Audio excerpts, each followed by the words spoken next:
Alright, there we go. Hello, and welcome back to Cheesiest Place on Earth. We're about to start. Alright, we're about to have our reaction, so here we go. What we got going on? Thanks for tuning in, y'all. Like many of you, I've been playing games as long as I can remember. They're a core part of what makes me who I am. I believe there's this deeply rooted, often unstated mission of games to keep adventure alive.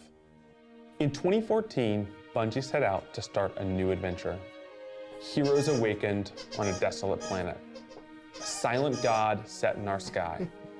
And it wouldn't be long before an ancient enemy, shrouded in darkness, showed up at humanity's door to destroy us. Over the years, our heroes would shape a story far greater than anything we could have imagined. Players would explore deep into the depths of Venus, hunting a machine god that controlled time itself. They'd invent ways to combine their mythic weaponry and their paracausal abilities to stand alone against monsters that took others an entire elite squad. He's got the PlayStation. They'd race alongside their friends far into the early morning in the halls of an ancient city where only a select few emerged victorious at dawn, clutching the heart of a dragon. But most importantly, they'd bring their friends and their family into this world and together meet new faces on this adventure who would become lifelong companions. Now, together, we approach the final shape. We're about to embark on the last expedition of Destiny's first saga. So let's be clear about the stakes. In the final shape, you will go inside the Traveler. Go, buddy. The journey will be difficult. And what awaits you on the other side of this trek is nothing less than the deadliest entity we have ever faced. There will be no open betas. There aren't going to be any guides on the internet telling you how to handle what's to come. Whether you've been with us from the beginning, joined us somewhere along the road, or are looking at Destiny for the first time, anybody who shows up on launch day is going to be greeted with this same uncharted world. A vacuum-sealed experience begging for you to be the first person to peel it open. So today is your invitation to go forth and adventure. I'm ready. Let's see it. Oh.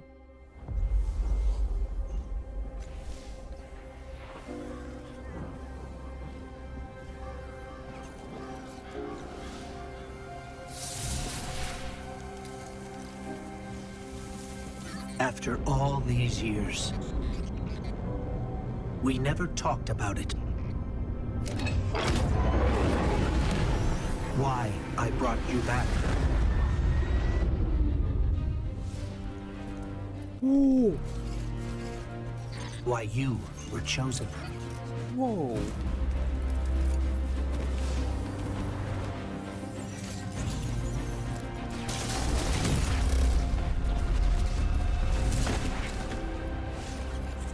The truth is, I didn't know then. It was just a feeling.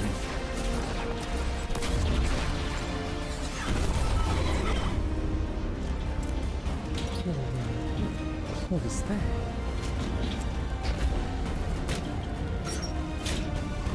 But I know now. After all we've seen, all we've lost, this fight might be our last. So I'm asking you, Holy crap! one last time, to rise. Okay, that was good.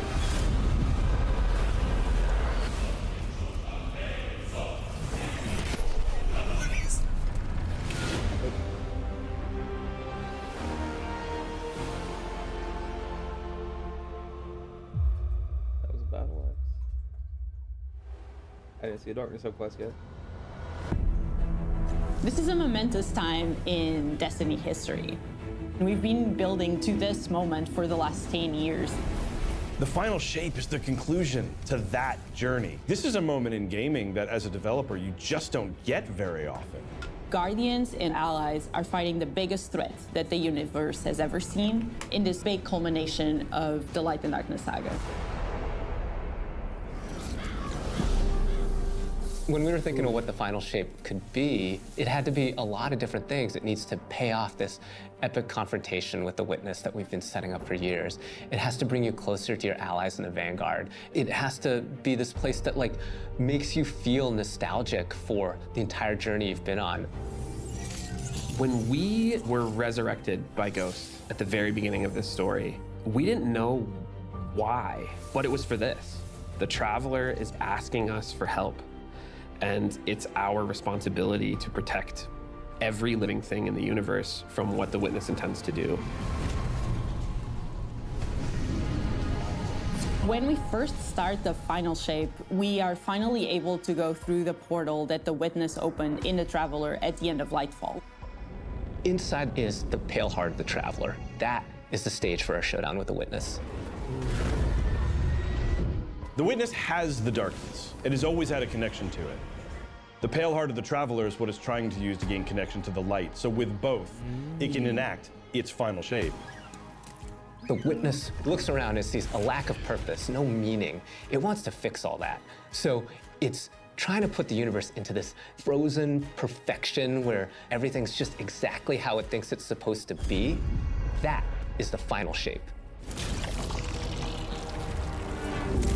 If we're going to defeat the Witness, it's going to take everyone. Failure is not an option.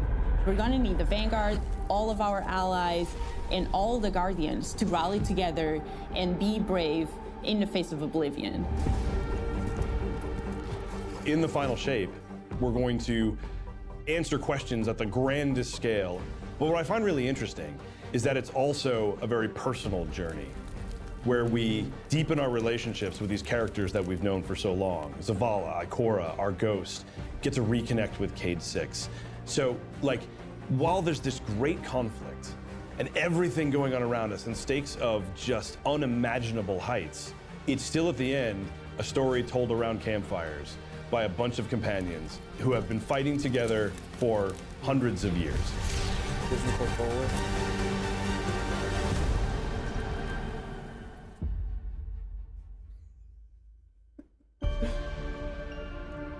Ooh. In the final shape, we're going through the portal that the Witness has opened up to confront it and stop the final shape. Inside the Traveler is this infinite, vast, unknowable, and we're landing on the Pale Heart, which is a fraction of really what is inside the Traveler.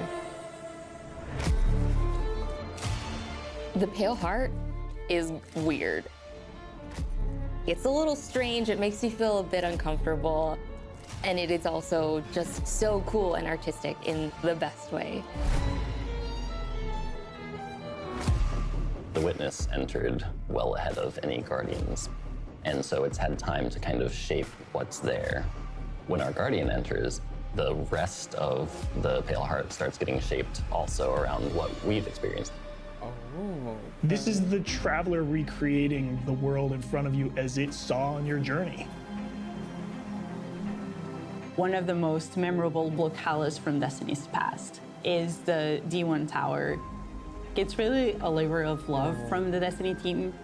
The final shape means so much to everyone who's building it, and I think players are really going to be able to see that. The Pale Heart is our very first linear destination that we've ever done. I would love it if players felt that they began their journey in a place of safety and feel it escalate in danger, in surrealness, because there is this beautiful evolution of the space. They see things that are more and more wrong as they begin to go towards the Witness's monolith. It's kind of this omnipresent, foreboding thing off in the distance. The weirdest things happen as you get closer to the monolith in the form of reshaping. Kind of like deconstructing things and putting them back together just wrong. The sense of scale you get out there, like as you're exploring these spaces and you're jumping on these reshaped cuboids of Earth, you feel tiny as a Guardian. You feel alone. You feel like you are not the force to be reckoned with that you have been. You're not the God Slayer right now. You're just this little person jumping from these massive pieces to massive pieces. One of the things that we really tried to also capture is that the Witness keeps throwing everything it has at you. And so you're going to fight these new enemies, the Subjugators. Subjugators are the new unit you're going to be facing in the final shape. Oh, that's pretty cool. They have an enhanced power set. They're performing stasis powers and strand powers to face the Guardian, well, in support of all the other enemies you're fighting too. They bring something entirely new to the battlefield, which is kind of this element of control. They're back there pinging away with stasis abilities, throwing crystals at you, freezing you in place, tangling you up. Yeah. Holy crap. We're focusing you on the campaign and only the campaign. It's the most important thing in the universe at that moment. You have to stop the final shape from happening. And for that, we do need the help with our allies. And so we're going to make sure that the core Vanguard team gets back together. Zavala and Ikora and Cade. The campaign is just the start of the Pale Heart. After you've reached the monolith and finished the campaign, we open up the entire destination. And so the entire Pale Heart is going to react to you and what you are doing. Okay. The campaign in the final shape doesn't really end with the final mission. The raids are where you defeat like the big bosses. So it's only natural that when you are going to confront the Witness, you're going to do that in the raid. But that might not be enough. This is a moment where we need to rally all Guardians to be able to overcome the final shape and the Witness. Okay. Okay. Yep. That's cool.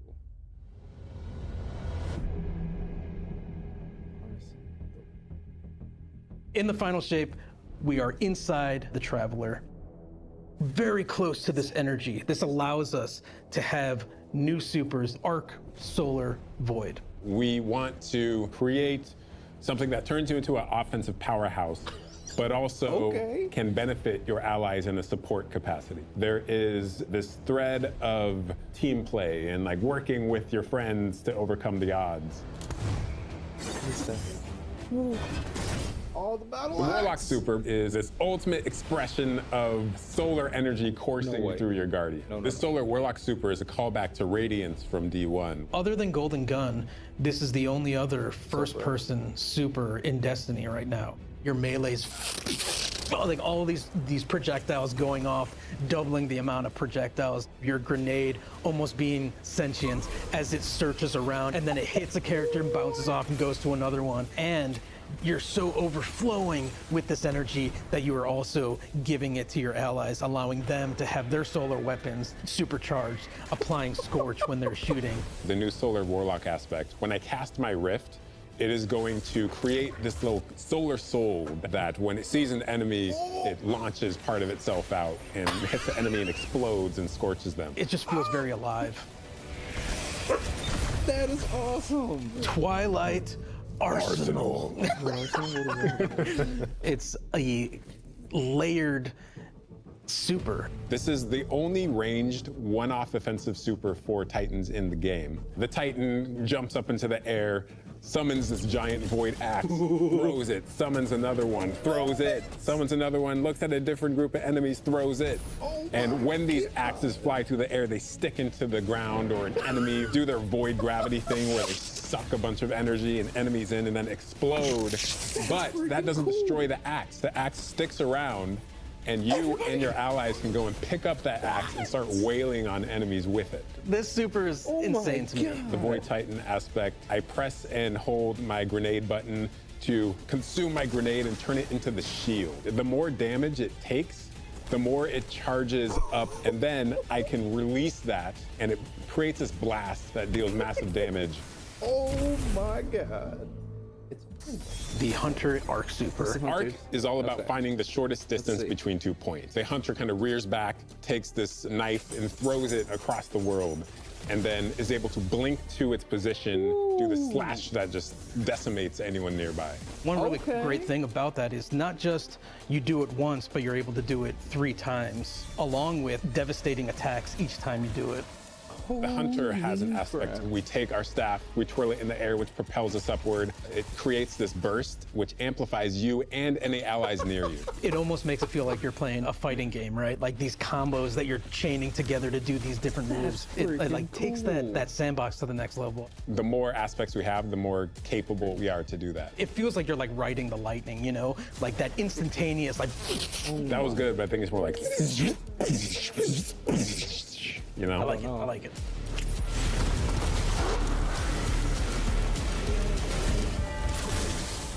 Weapons team has been working on all sorts of goodness. We've got exotics, we've got legendaries, we've got perks. We're always cooking up stuff. We're always playing with stuff that we think is like really interesting or taking inspiration. We have Tessellation, which is this exotic pyramid fusion rifle. It has the really intriguing property of adapting your Guardian's current damage type. This will be the first time that you can run a weapon that can adapt to be strand or stasis in the energy slot. So you'll be able to run an entirely strand or entirely stasis loadout.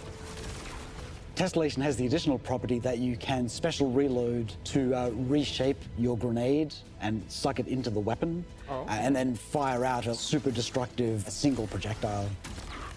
That's a really special weapon. What's the one specific exotic that I can make that's like really zany that you would like right now? What if Golden Gun was a sniper rifle? What if you could harness the might of the Traveler? You know, we had a moment where we saw that Traveler beam cutscene. I know people on Weapons went, I kind of want that. You're like, that is incredibly dope.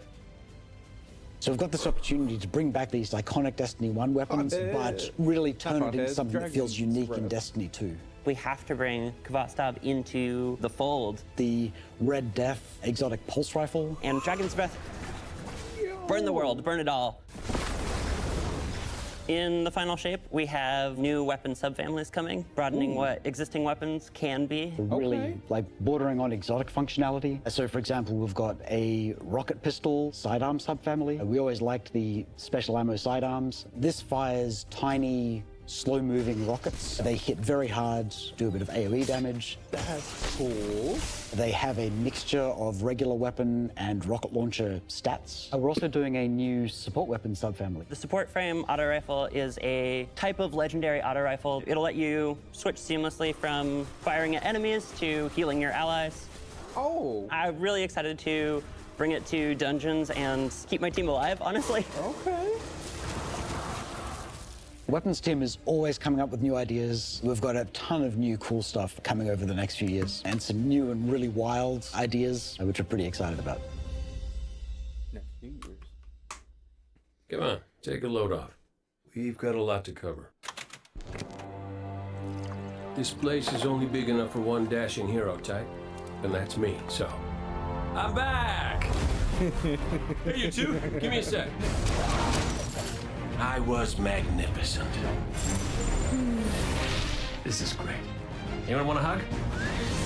Get your rock off my map. Worst case scenario, you die. Who knows? Maybe you won't. He just spam fired that. I never noticed that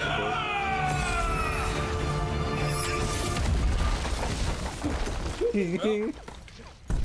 Better get back to it.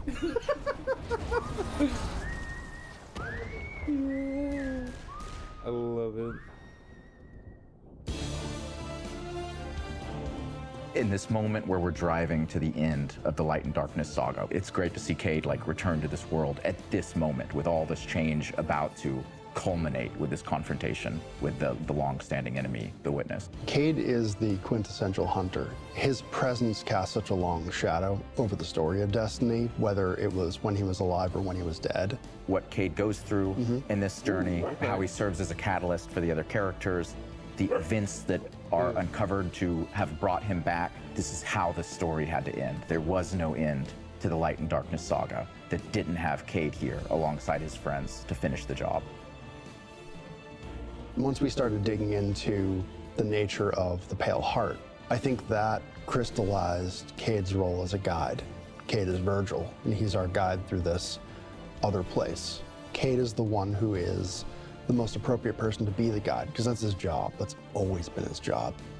It just feels so natural for Nathan to be back in the booth. It felt amazing to just see him slip back into the role, like, without missing a beat. Right, instantly.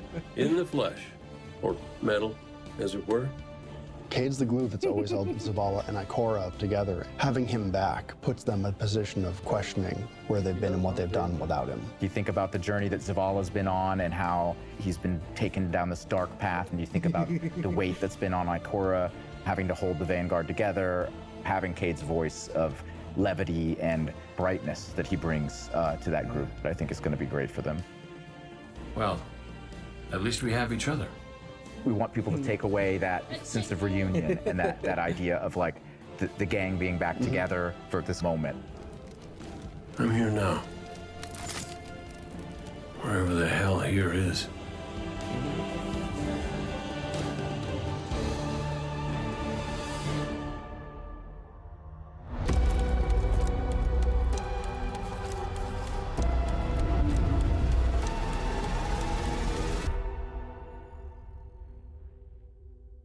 Okay. Guardian, the witness poses a dire threat. And the Witch Queen holds the answers we seek.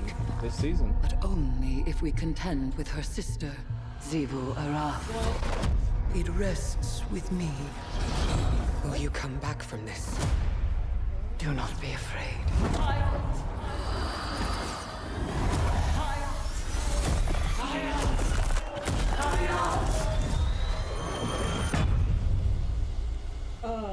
Bring me your tithes.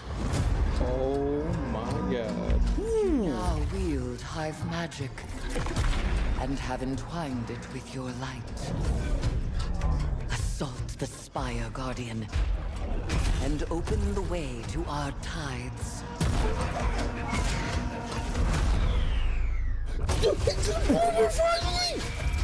Let them know fear. The deck of whispers, and they do whisper. Fight in my name, Guardian. Every opponent you defeat strengthens me.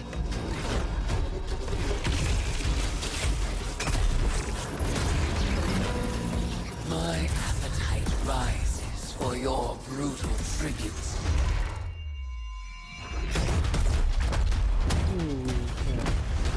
Let us show her what it is to be Hive. What? You have sounded the horn of battle! You are deserving of the greatest death I can bestow. Ooh, Season of the Witch. Yo. Season of the Witch is our opportunity as players. We've been annihilating and breaking Hive spells, and now we finally get to cast them. At the end of Season of the Deep, we learn that Savathun has the key to getting into the portal that we need to go into. That means we have to go find Imaru, her ghost. Imaru's like, not so fast. We've got a bigger problem first. And that bigger problem's name is Xivu Arath. If we fight her, she only gets stronger. Eris has an idea.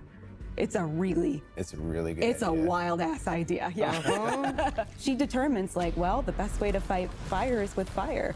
We are channeling all of that energy that we're creating by going through, by eliminating enemies, and we're tithing to our friend Eris. Bring me your tithes. What does that mean for the characters and the player to kind of like be like Savathun? And that's where we went down the path of having Hive Eris. We want to extend that magical fantasy into the player then. That ability to have overwhelming magical power, that risk and reward into all of our activities and systems experiences. And so that's what led us to come up with things like Deck of Whispers. Probably. this magical deck of cards that creates amazing synergies with your Buildcraft meta and with buffs and the activities. They can then choose these cards at will, whichever ones they want, and then that really leans into the build crafting. You actually are getting cards that you can then use to place on the battlefield and change the way you play. Oh, look at all that grinding. Like being able to like bring that element into Destiny gameplay has just been like, oh, just it's really super fun.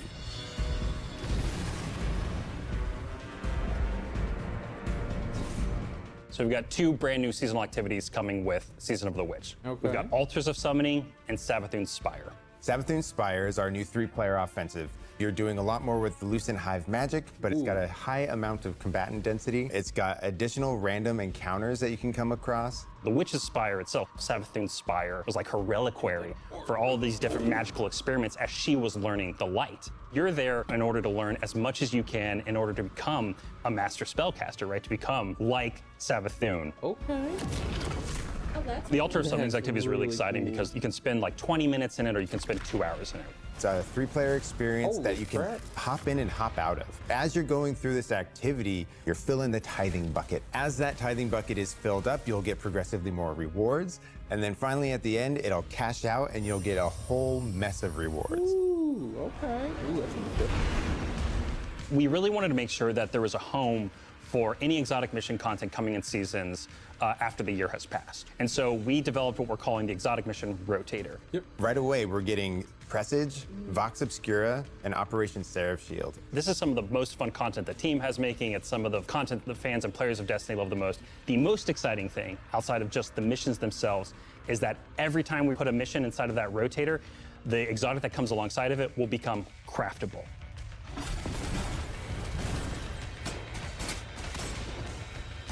With Season of the Witch, we have a brand new Vex lo-fi PvP map coming. It's really exciting. It's got a bunch of really tight gameplay experiences. We wanted to make sure that we focus the combat a little bit more. With the new Vex network map, we really wanted to make sure we hit is like, hey, you're shoulder to shoulder more often. There's not as much deep sight lines that you're interacting with. And a lot of the flow of the map is actually built around this like kind of central pillar of the Vex network that you're orienting around. And there's also some modes coming too, right? We've got a new PvP game mode coming that's all about relics. It's about multiple relics, so it's not just one like the Scorch game mode from the past. So we've got the shield coming from Vault of Glass, we've got the spear back from Season of the Risen. And we got the scythe from Season of the Haunted. Yeah, so you're gonna be reaping guardians with that thing. It's a lot more tactical gameplay. It's all about running around the map, claiming these relic dispensers, and then grabbing them in order to push for victory. That looks I will take what I need. The words in my throat are the weapon in my fist. We were feeling pretty Hivey this season, obviously. There's something in the air. And so when thinking about like, what's a good raid reprisal that would really suit this very Hivey season, there's only one answer. Come on, show it, show it.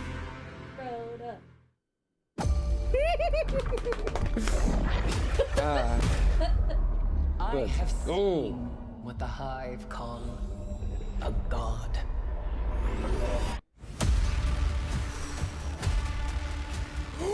There's a... no! What? That's the April update armor. Oh my god. They actually did it.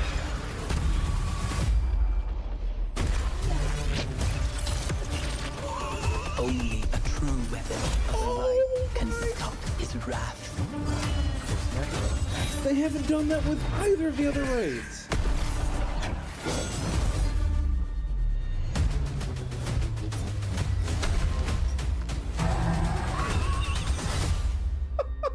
Oh, that is awesome.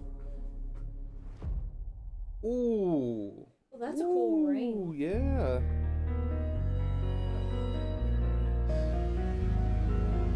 Heading into the final shape, we really want to rally all Guardians at the end of the Light and Darkness saga.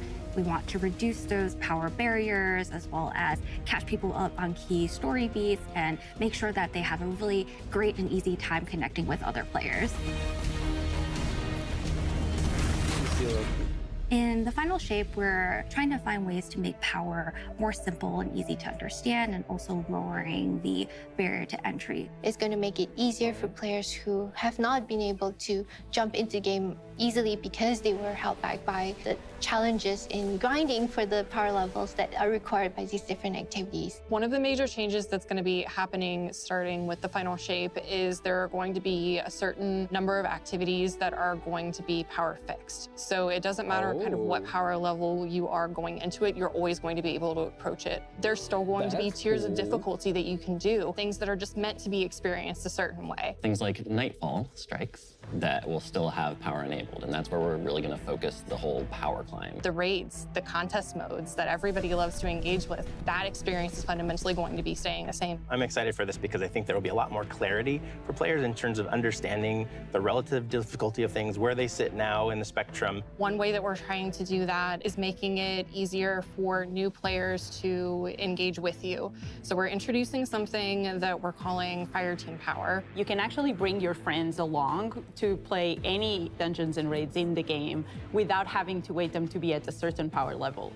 The person with the highest power in your fire team is actually going to bring all the others close to their power level, which means that there's no barriers really for any other guardians to join you in this high-level content. When it's combined with Fireteam Finder, it also allows you to find strangers, people you've never played with before, and have that same experience. That's all regardless of the power level of you and the rest of the people in your fire team. Fireteam Finder is the new feature that's coming in Season 23, aimed at helping connect and find other people to complete the best and most aspirational content in Destiny. We have a tag system that allows players to be able to say, well, this is my play style. I'm really chill. I'm anti-sweat. I'm just really here to have a good time. Exactly. Tags really allows players to show a little bit more personality, show a little bit more about what they're about. I think what's really great about it is with this launch, we're also looking at including inclusion tags. As an example, one of the inclusion tags that we have are for colorblind players. Hopefully the inclusion tags will bring players closer to finding their community and even closer to the people that they're playing with. So once a listing goes live, players will be put into a listing lobby where players can gather, they can communicate with each other. So we wanted to make it as convenient and as easy as possible for players to not just sit and stare at a screen for a long time while their listing actually fills up. As a gamer who's typically more solo, I'm especially excited about this because it really is about helping reduce that anxiety and burden that comes with trying to make a new connection.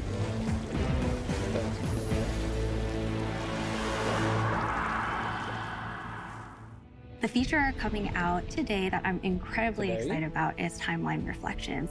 Essentially what we have done is we've went back to previous expansions and pulled out missions that we felt really represent key narrative beats within our story. We are going to have a mission for Forsaken, mission for Beyond Light, as well as a mission for Witch Queen. Thanks for the memories, Guardian. The neat thing about these missions is they're not going to be like one-to-one for how you would experience them in the campaign. You're also going to get additional pieces of narrative fed to you to like identify like, hey, this is why it's important that this happened, and here are the people you met along the way. A really big one that's really timely for Final Shape is Cayde's last stand from Forsaken. This is a moment that a lot of players, new and old, are going to come back to Destiny. I think this is just the right time to introduce features that are going to allow those players to jump right in and find people to play with and enjoy this content regardless of their power level.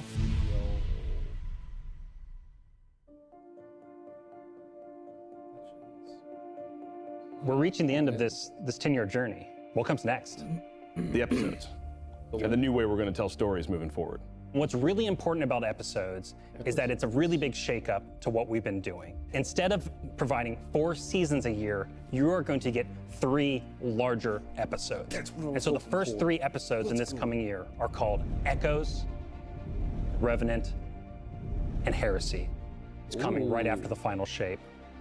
And the theme for the year is going to be all about the consequences and aftermath of the Final Shape. I think what's really the cornerstone of the episode model that we're building is the 3-act structure. The acts act as these anchors for us to introduce new weapons, new artifact mods, new activities. There's going to be new missions coming around the core. There'll be new story moments in every single one of these acts. We're actually providing more cinematic styled experiences throughout the Final Shape year and the episodes with it than any of the seasons we've ever developed before. These new stories are actually playable as standalone. Like each episode is something you can experience whether you've been playing Destiny for 10 years or this is your first one. You're going to be able to basically enjoy them in any order you want to. I think the opportunity with this big epic moment is that we get to innovate the game. We get to move the game forward. It's all about change frequently. It's all about deeper story moments. It's all about more weapons, more loot, more often. And it really provides the team with a platform to go much deeper into the themes and fantasies and story. No. Why? Any individual episode as compared to the seasons you know of today. I'm so excited to see what the narrative team can do with this kind of new platform of storytelling. Episodes provides this awesome foundation for the future of Destiny. We're moving into the next stage of Destiny 2. I think some people look at the final shape and they think Destiny 2 is coming to the end. And in many ways, it's the opposite. We're leaning in. We're putting the pedal to the metal. Episodes provide us a new, innovative way for players to engage with Destiny 2 throughout the year. His season. Come on, give us that dark substance. What makes a guardian a guardian? Devotion, bravery, sacrifice. We know that we were chosen for a reason, by something greater than ourselves. Guardian. Guardian? Eyes up, Guardian. Shaped by the fires of each new battle, we are forged and sharpened into what we must become for the fight ahead. We are the final line that halts the second collapse. All of us. Every Titan. Every Warlock. Every Hunter. What is it the Guardians say? Devotion inspires bravery. Bravery inspires sacrifice. Sacrifice leads to death. The line between light and dark is so very thin. Let's cross it together.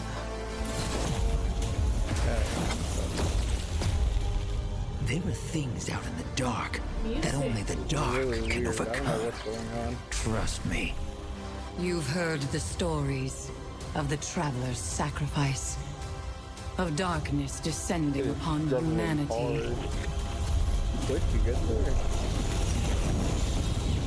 Now the rest is its end.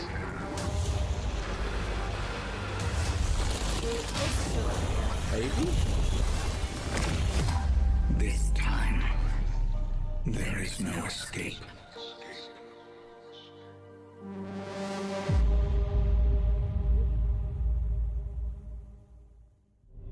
It's going to be an exciting year for Guardians. We get so. to make good on a promise that we made way back in 2014. There was classic rock blasting, a fire team racing across our solar system, and at the end, a simple message: become legend. Today, you got a glimpse at how we'll be cementing your legend in this upcoming year. We're going to be heading inside the Traveler, experiencing a destination unlike anything we've ever built before. We'll face the biggest bad we've ever made, and we'll do this all alongside a streamlined progression system, allowing us to easily play with friends in any content in the game. And as the dust settles in the final shape, we're going to continue our legends in Echoes. It's Destiny's first episode in a new phase of storytelling for Guardians, with brand new conflicts born from the resolution of the Light and Darkness saga. These first episodes are just the beginning. But if you're chomping at the bit to see how the Light and Darkness saga is going to kick off the future of Destiny 2, we've got a ton of great content for you to jump into today. Going live after this, we've got Season of the Witch, with a new story, new weapons, new armor, new activities, and new PvP content, all alongside a series of story catch-up missions, allowing any of your friends to jump into the game and get up to speed on what's happening in this world. Then, next week, a brutal reprisal of Crota's End is going to join the ranks of our aspirational content. I can't wait to see you all in the Throne World as we learn more about the final shape and how we can stop it.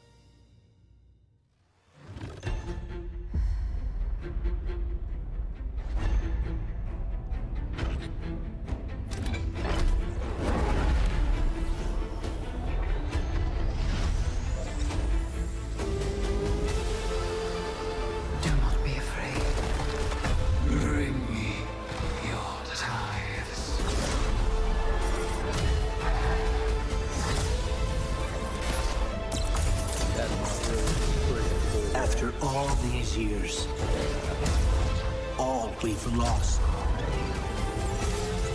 this fight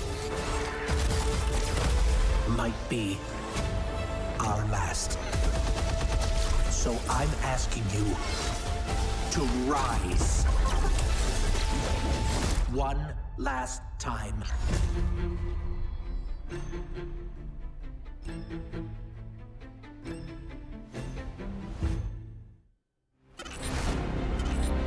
Collector's edition. Okay, here we go. Let's see. Maybe. Maybe. Pull out your wallets. When we create a collector's edition, we try and recreate items from the universe for players to enjoy outside of the game. So this year we're doing a Destiny 1 tower.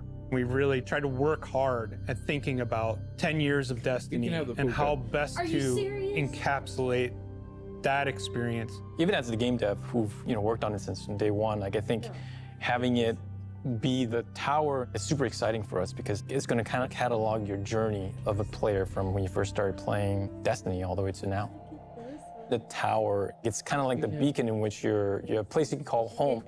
You get the tower, and then there are actual figures of the Vanguard mentors that accompany that architectural model. And there's a lot of like hidden messages and hidden things. There's gonna be some fun surprises. We're always trying to push the envelope.